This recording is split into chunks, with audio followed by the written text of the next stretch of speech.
hoje, dia 13 de março, um dia depois da minha histero. E eu vim aqui para falar um pouquinho de como é que foi essa experiência para mim, né? Explicar um pouquinho sobre o exame também. E deixar registrado aqui, para fazer parte aí do nosso ciclo de março. Vai ser um ciclo muito recheado de exames, de consulta. E é isso aí. Então vamos lá, eu queria começar falando um pouquinho sobre o exame de fato. O que é a histerosalpingografia, em que momento é que ela é solicitada. A histerosalpingografia é um exame básico para quem está investigando a infertilidade. Geralmente ele é pedido ali no início mesmo para quem está investigando. É um exame de barreira que detecta se tem alguma falha na barreira ou na anatomia, né, do sistema reprodutor feminino.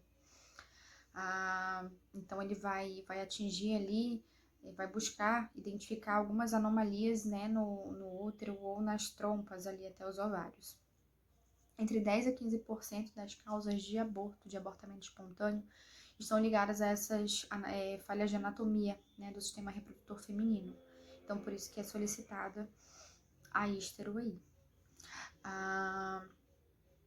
O que se pode se identificar, né? Aí, o principal objetivo é saber se tem alguma barreira, algum impedimento ali nas trompas, né? Alguma obstrução, algum pólipo, alguma coisa.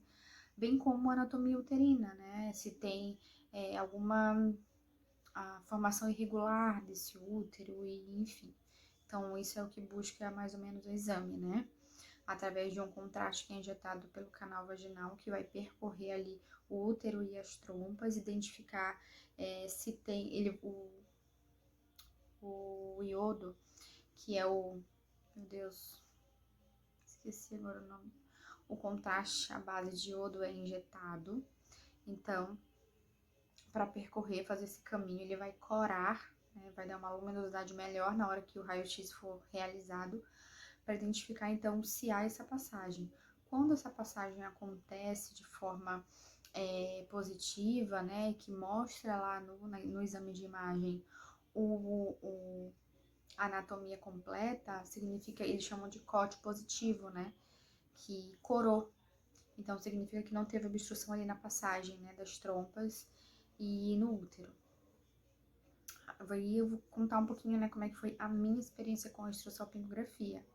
Vale lembrar que a minha história com a histero já é antiga, que eu não consegui fazer lá em 2018, em 2019, por N motivos. E em resumo, quando eu comecei a investigar novamente aqui em Floripa com o meu ginecologista de rotina, ele pediu a histero, mas não estava cumprindo pelo plano, foi muito difícil eu conseguir, né, as clínicas que faziam pelo plano, e a gente teve que fazer particular lá em Criciúma, que foi o lugar que a gente achou mais perto aqui de Floripa que estava fazendo no momento.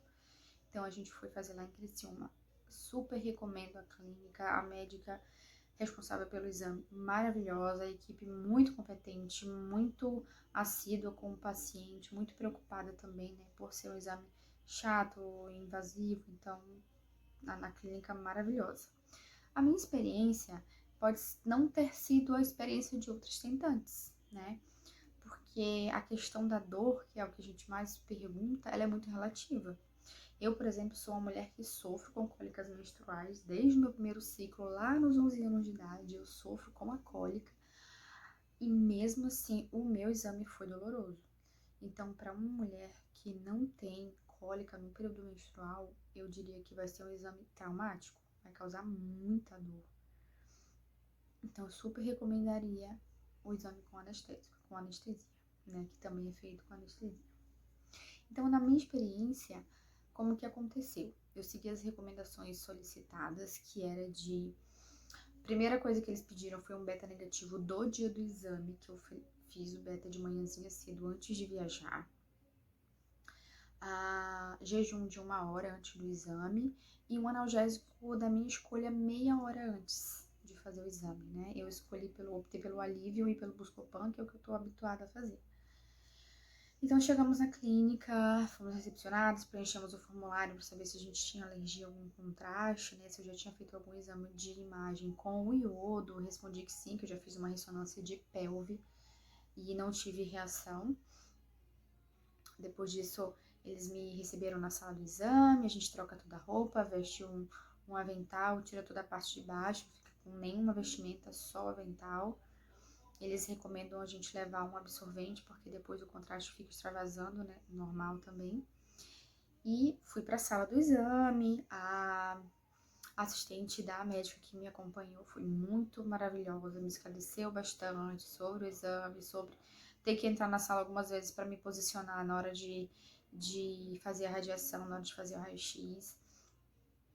E assim seguimos, né? Entrei na sala, fui posicionada na maca ali do raio-x, o responsável pelo raio-x veio, colocou ali a placa do raio-x aqui na parte pélvica, né?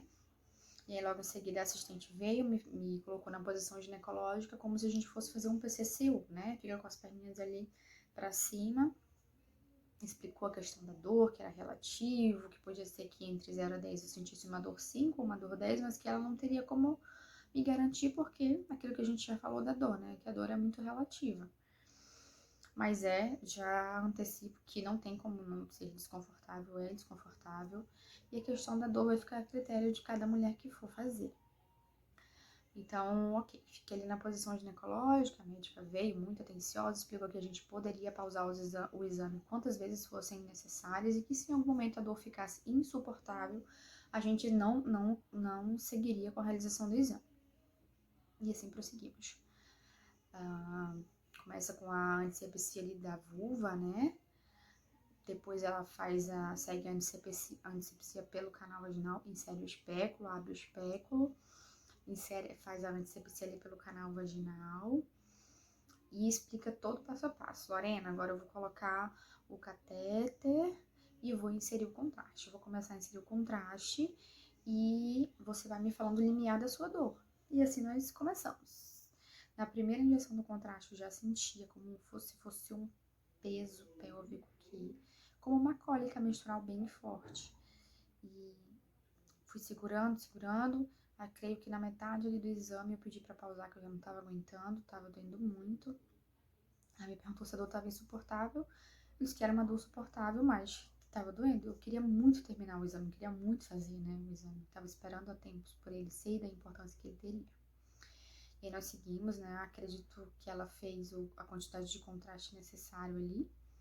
Aí o raio-x entrou, né, sempre preservando a nossa privacidade, o raio-x entrou, me posicionou mais uma vez na maca e nós fizemos o primeiro raio. A médica foi lá, olhou e disse, bom, eu vou precisar injetar um pouco mais de contraste, porque eu já vi que ele percorreu as trompas, mas eu preciso que o contraste extravase um pouquinho, né, para eu conseguir ter uma melhor visualização. Ela injetou mais contraste. Nessa segunda injeção, eu senti muita dor. E aí foi quando eu pedi para parar. Mas, graças a Deus, eu já tinha terminado, já tava terminando aí. Então, a gente já terminou ali. Tive um pouco de ânsia de vômito também pela dor, né? Que foi muito, assim. E isso porque eu tô acostumada com cólicas menstruais bem fortes no meu período menstrual. Por isso que eu não indicaria para quem tem um limiar de dor, né, diferente ou já tem uma sensibilidade maior, não indicaria fazer sem anestesia. Mas conseguimos finalizar o exame. E aí ela aspira, né, aquela quantidade maior de contraste, não aspira tudo, né, aspira só um pouco. E a gente já fica um pouco na maca, esperando a dor um pouco aliviar. É meio que instantâneo, né? Vai saindo o contraste, a dor vai aliviando. Saí da maca, fui me troquei minha roupa, saí do exame, agradeci a equipe muito atenciosa e fiquei aguardando o resultado lá fora com meu esposo. Acredito que por 1 hora eu senti uma dor muito grande. De 0 a 10 eu daria sem dúvida 9,5 a 10, assim, sem nenhuma dúvida. E aí fiz mais uma medicação, fiz um Buscopan para dar uma aliviada e aquela dor que causa inquietação mesmo, né? De você não ter posição, de ficar em pé, de ficar sentada, causa um peso aqui na lombar, é estranho, é bem desconfortável. E esse pós-imediato aí, ele também é doloroso. Para mim foi doloroso. E nós tivemos o resultado da nossa registro no mesmo dia, o nosso corte foi positivo, né? A gente teve ali o exame todo corou todo o percurso, não mostrou obstrução, graças a Deus. Fico feliz e fico triste, porque cada coisinha que a gente vai vendo que vai negativando aí, eu já dou um pontinho mais pra possibilidade da endometriose, mas também não posso colocar, né, o carro na frente dos bois, vamos fazer um passinho de cada vez. Mas foi essa a minha experiência.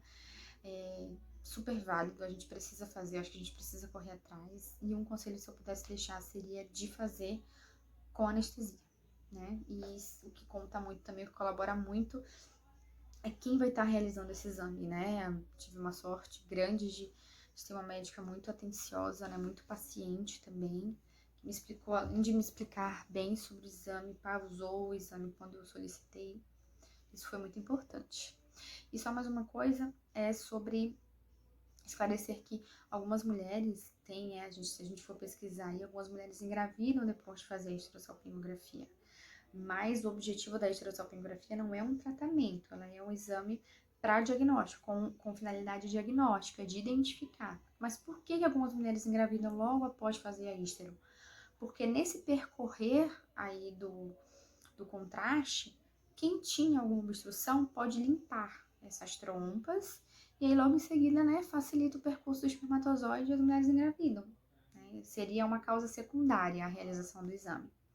Mas está nas mãos de Deus, a gente não tem como saber, e é isso. Espero ter contribuído com algumas mães que estão aí, algumas tentantes que estão aí buscando, que vão precisar fazer o exame, e é isso. Dia 16 de março a gente tem consulta, na próxima terça, estou bem ansiosa. Já temos quase todos os exames prontos e vamos ver o que o médico vai falar pra gente. E é isso. Beijo.